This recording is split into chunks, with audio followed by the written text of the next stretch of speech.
Life Volume 4. This one's sort of about the development of our personality or perspective. I think there's these basic facts out there about our origins, what we are, and so some of that really isn't negotiable, not logically or reasonably. But the rest, all this nuance of our life experience and our perspective, is where things really get convoluted, because we sort of take life personally. I mean, we live it personally. We don't live it philosophically. We live it based on our emotions and our feelings and how we've sort of the niche of our life that we have fallen into, the place that the world we create for ourselves, some part that we control as individuals. And it sort of obscures sometimes anyway, any ability to see any of those truths that are out there. They become pretty faded and pretty irrelevant to the gearworks of how the average person lives their life. You can sort of see it in the world as like, yesterday, if you were in Africa trying to get some cheap gasoline because a tanker tipped over, you got yourself blown up. And if you're living in Pittsburgh or something and you're a football addict, you had a great day because somehow you were validated, through the football game.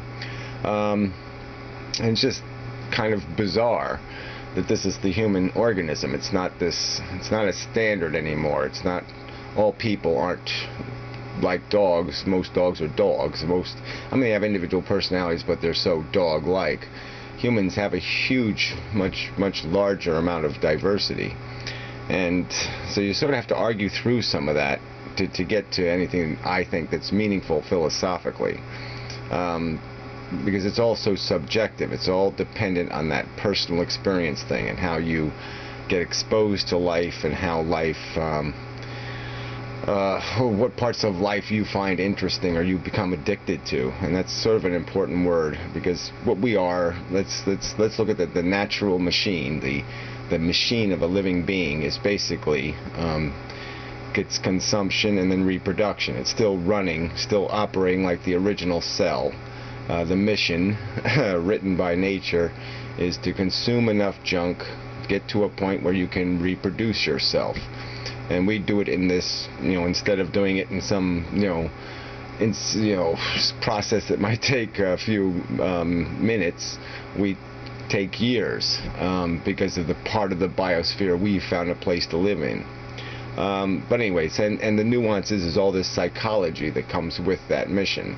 So the consumption part isn't just about food anymore. It's about consuming a place to live, and then that place to live has to have the right accoutrements. It has to have the right atmosphere. And we have all these activities that we sort of feed on, and some of them, the psychology is either sort of based on the competitiveness for the sex thing, or it's competitiveness for the gaining more stuff thing, the consumption. But we're driven to need, to want. And the catch is that, we're never really made to be satisfied. We're made to be hungry. Just like our hunger for food or water or the basic things that keep the body going, our psychology is sort of built not to be satisfied, not to just sit and be comfortable. It's built to always need and want and acquire more and work to get more and to play the competitive game as if there was true accomplishment in being fitter and being better than the rest. But that's what nature wants you to do. It wants to test you, and it wants to oblige you to be better, to survive into the next generation. These are all mechanisms that have been built into the structure of natural selection. It's part of what formed us, and so our psychology has been built to play the game, the dissatisfaction game. As ironic as that sounds, the more dissatisfiable you are, you're likely to succeed, because it's going to create an organism that's going to keep fighting for more, keep working, keep taking, however you want to put it, keep feeding the addiction. And so that's really a key point is just to recognize your own psychology and the flaw of that design, and then to see it in the world that functions. I mean, we live our lives and say, okay, life makes sense somehow, or the presumption's there by the common perception. But what it really means is, okay, we have these 7 billion people, so we have to account for that huge volume. All that manifestation of life, our humanness, has to be accounted for. And so the humans living in the cardboard box in the miserable existence, you have to be honest enough to say, if you're going to support the game, you have to say that you'd be willing to be that player, and to be the player that was blown up, getting the free fuel yesterday, or to be the player who's in Palestine getting killed, or these are the players, and we have to justify all that. And in my opinion, from my perspective, it's a hard case to justify. Yet people just keep marching, they keep pushing forward because of the addiction, because the psychology is just focused on the having and the doing. And so they keep reproducing, they keep putting new people into the game and saying, because they're somehow confident enough that the game is going to be okay, that there aren't going to be dead players on the field, and that especially the dead players aren't going to be any that they created or that they put into the game. The ones that get beat up and abused and torn up in the process. I just think that's very unrealistic, and in the first place. In the second place, like I said, if we examine the psychology, it just isn't good enough. The reasons aren't good enough. They are as idiotic as the guy obsessed with the football game and thinking that somehow that victory means something. That it has some kind of meaning. It has no meaning whatsoever. It's junk. It's garbage. It's empty. It's crap. Absolute crap.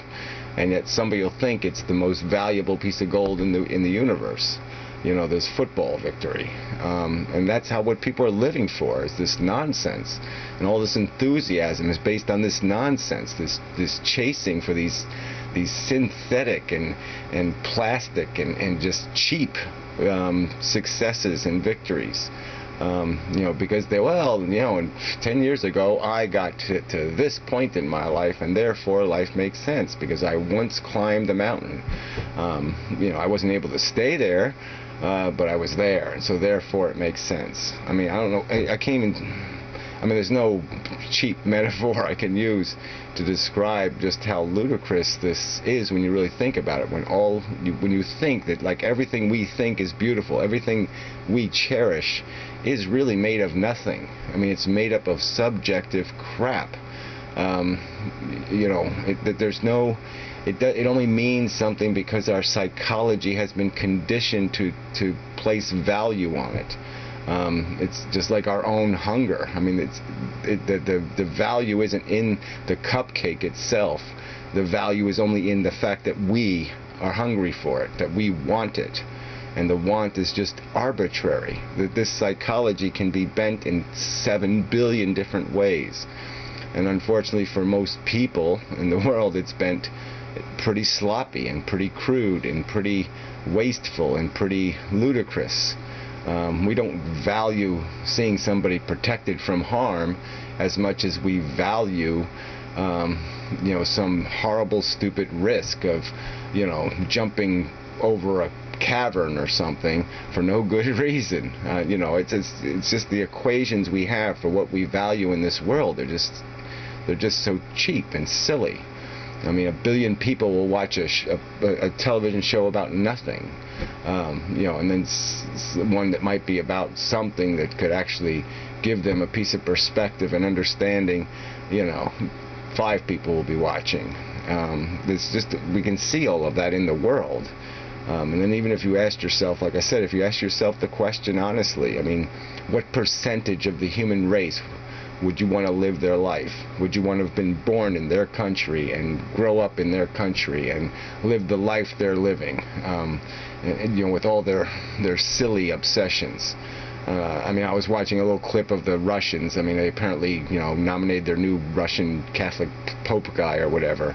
And you're watching the pomp and circumstance, and it's humiliating to watch. You're saying, I would hate to be that person, a silly person obsessed with this gold and silver and nonsense. On the very day, like I said, that people all over the world are dying for stupid reasons. I just wish people would be more honest. I don't think the average person, I don't think when you think about it, that you would want to live 90% of the other people in this world's lives.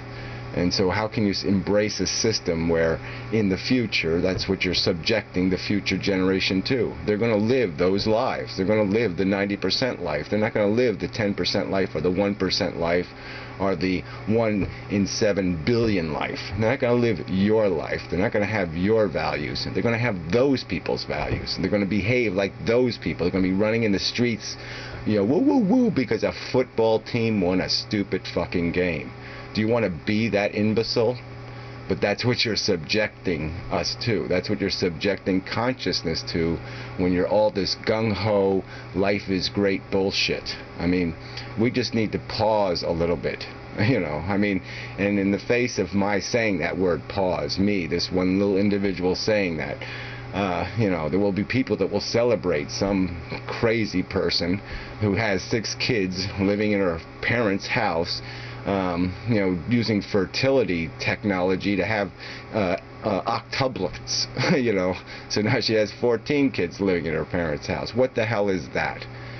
How is this rational? How is this reasonable? How is this even possible to take place in our human culture? Why do we permit nonsense? And it's just nonsense.